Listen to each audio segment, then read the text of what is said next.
The people who get swallowed whole are rarely the loud ones. They are usually the gentle ones who learn to smile while their own boundaries bleed. What destroys them is not cruelty alone, but the habit of calling self-erasure kindness until their silence starts looking like character itself. They think peace is being preserved, yet every forced yes leaves a small grave inside the body where a true no was buried.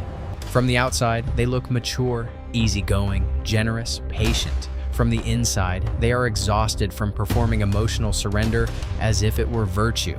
They are praised for being safe, but safety becomes a cage when everyone around them learns they can take without ever being resisted. The tragedy is subtle, because nobody calls it violence when it arrives wrapped in requests, expectations, guilt, disappointed faces, and the fear of being misunderstood. So the question is not whether you are kind. The question is whether your kindness still contains a spine, a limit, and a self. Because once kindness loses its spine, it stops being love and starts becoming permission for other people to edit you in real time. Maybe you know this pattern already. You feel anger rise, you swallow it, adjust your tone, and answer softly so nobody can accuse you of being difficult. You say yes before your body has even finished saying no because disappointing someone feels more dangerous than betraying yourself for the first time. You laugh off disrespect, not because it did not hurt, but because naming it would force a confrontation you have been trained to fear. You forgive too early, explain too much, and make excuses for behavior that your private thoughts already know was not acceptable to you. You tell yourself you are being understanding, but what you are really doing is making your pain invisible so the room can stay comfortable. In relationships, you become the one who absorbs tension, translates everyone's moods, and pays for harmony with your own unspoken resentment every single day. At work, you become dependable in a dangerous way, the person who gets overloaded because you never make your limits expensive enough. In family dynamics, you become the peacemaker, which often means being appointed as the emotional landfill for everyone else's unfinished chaos around you. Even your face learns the strategy. A careful smile, a softened voice, a body posture designed to signal that you are not a threat. And because you look calm, people assume you are fine, while your nervous system keeps recording every compromise as a private loss. Over time, you stop asking what you want because desire itself begins to feel rude, selfish, inconvenient, or somehow morally suspicious inside. This is how a person disappears without physically leaving. They remain visible to others while becoming slowly unreachable to themselves every day. The world sells a seductive lie here. If you are good enough, patient enough, forgiving enough, life will eventually reward your softness. But reality does not simply reward goodness. It also tests whether goodness comes with discernment, self-respect, and consequences for crossing the line. Many people do not respect kindness when it is boundaryless, not because boundaryless kindness feels less like strength and more like available territory. That is why some of the nicest people end up surrounded by takers, critics, and experts in emotional convenience around them every day. The mistake is believing that being disliked is the worst possible outcome, when the worst outcome is becoming well-liked for your willingness to disappear. You thought you were protecting connection, but sometimes you were only protecting other people's access to an unguarded version of you. You thought patience would teach them to care, yet repeated access without resistance usually teaches people the opposite lesson about your value. It teaches them your discomfort is negotiable, your limits are flexible, and your silence can be used as consent against you later. But this is why politeness can become dangerous when it is detached from truth, because it helps others avoid the cost of facing your reality. A false virtue is always expensive, and the price of this one is paid in swallowed anger, delayed grief, and identity erosion. When people call you easy, ask yourself whether they mean peaceful and grounded, or simply easy to overstep, redirect, guilt, and emotionally consume. Because goodness without a force field does not create respect.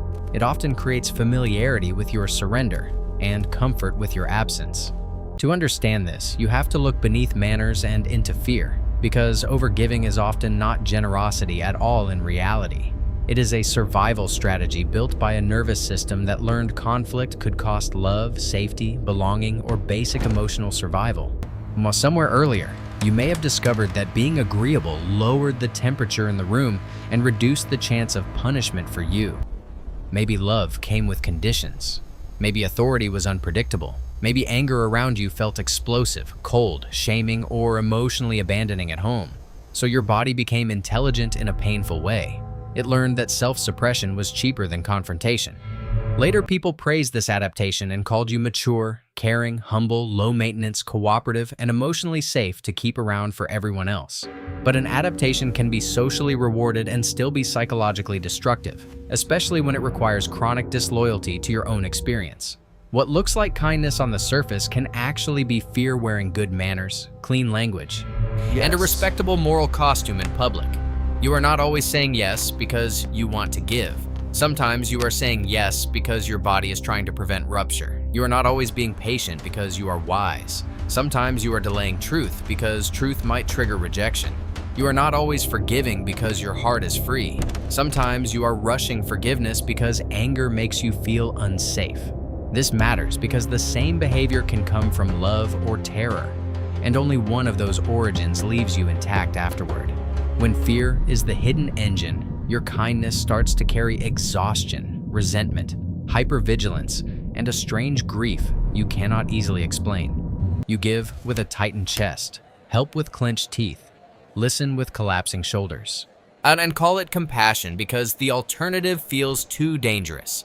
That is the hidden pattern. You are not merely avoiding drama. You are managing the threat of being unwanted by others around you. And once being unwanted becomes your central fear, you will trade astonishing amounts of self-respect for temporary emotional permission to stay in the room. Carl Jung would call this part of the problem a shadow issue, not because you are evil, but because disowned truth always moves underground.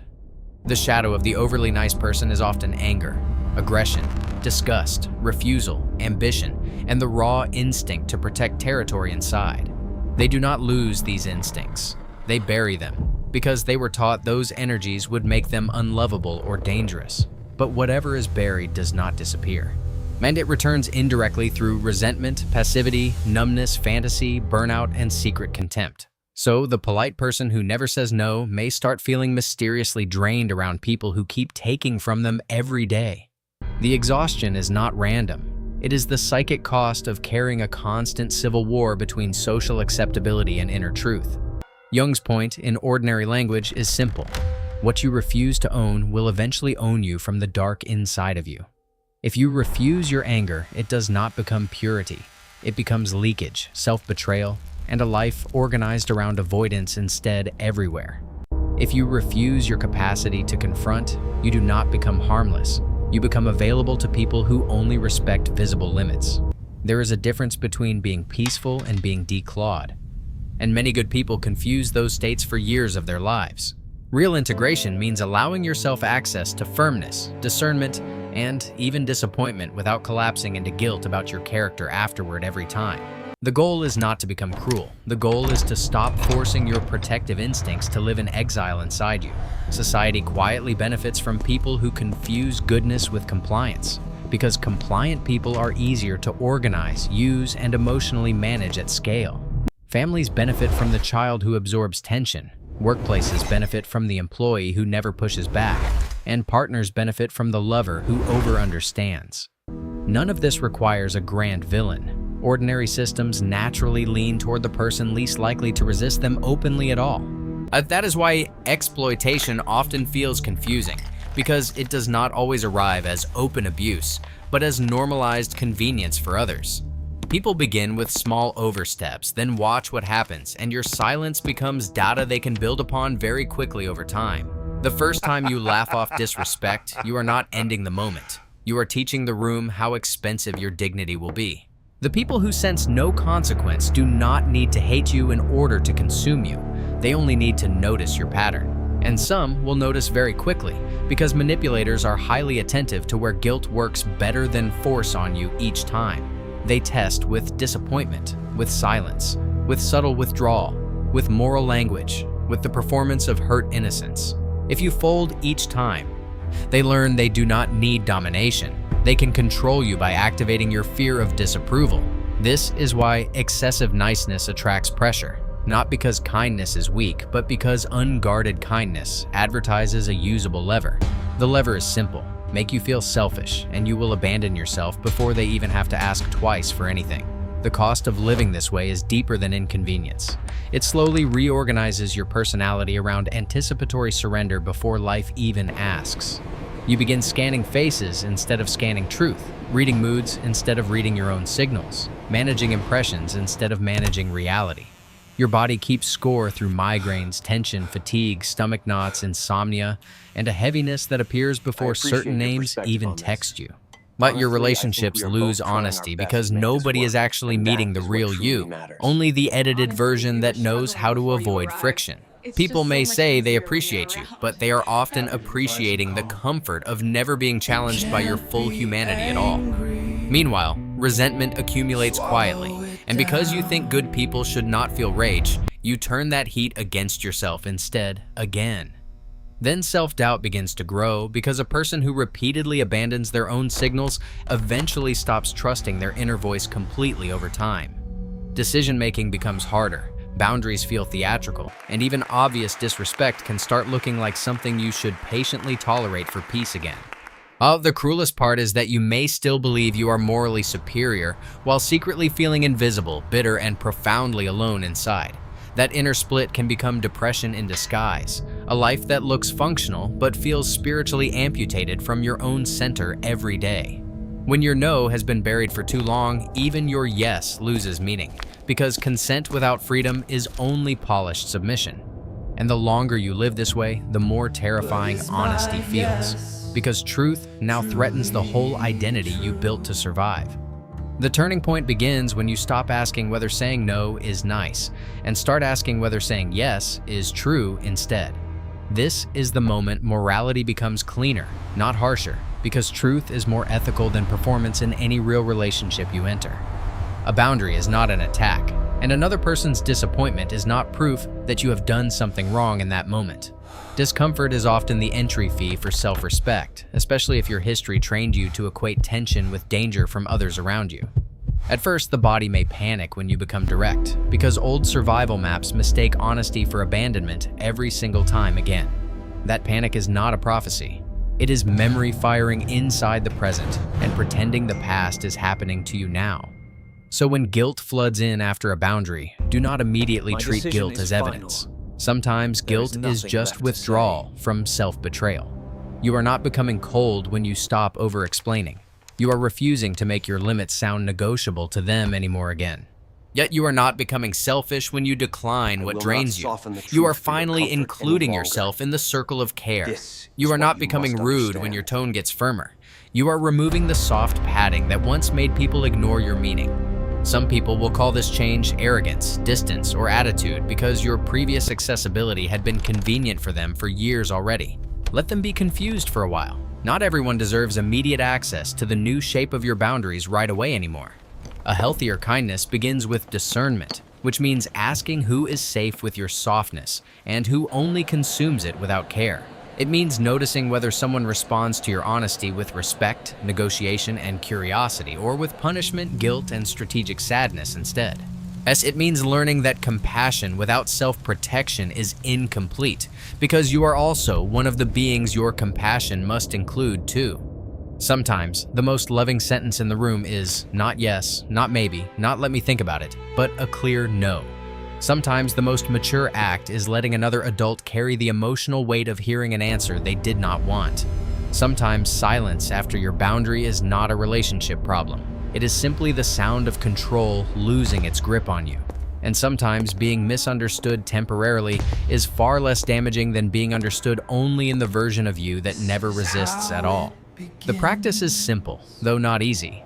Pause longer, feel your body, answer slower, and stop volunteering your self-erasure to keep peace. Replace automatic explanations with shorter truths. Because every unnecessary justification teaches people they can appeal your boundaries like a court ruling forever. Watch who becomes warmer when you are clearer, and who becomes colder when your availability is no longer unlimited to them anymore. That contrast will teach you more about your relationships than years of hoping, smoothing, and trying to be good enough for everyone. The right people may not enjoy every limit, but they will adapt without requiring you to betray yourself for their comfort again. Your kindness was never the real problem. The problem was the fear hidden inside it, the fear that made your goodness kneel. Once that fear Now is seen, kindness can stand up, speaking speak plainly, refuse remain cleanly, human. and remain human without becoming prey for others again. Not everyone deserves your softness. And not every request deserves your sacrifice, especially when the price is your voice and your shape. Sometimes the healthiest sentence you will ever say is the one your old self was terrified to utter: "No, that does not work for me."